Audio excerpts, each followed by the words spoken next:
Weaponized language.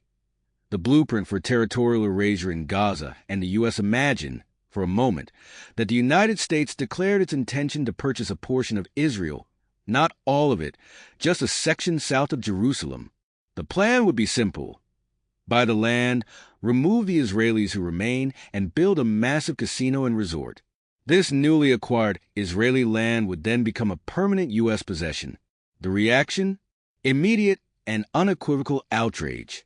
The global Jewish community would denounce it as an existential threat, and Israel's leadership would respond with fierce opposition.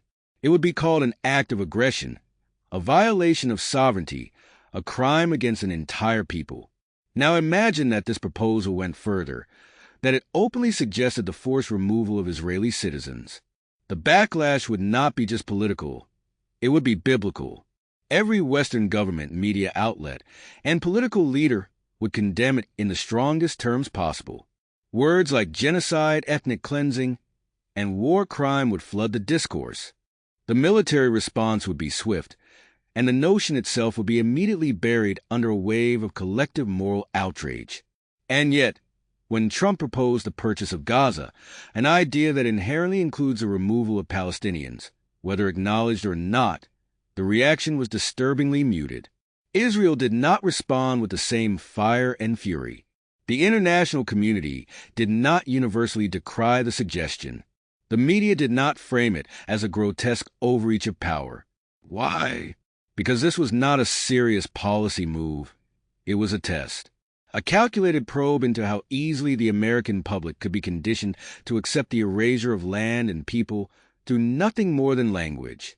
It was a demonstration of how words alone can strip a people of their sovereignty, reducing them to obstacles in the path of economic development. But this test is not just about Gaza. It is a blueprint for what is to come within the United States itself. Because the most important and effective means of taking sections of a nation, those they now view as different from the rest, will not be through outright warfare, but through linguistic conditioning.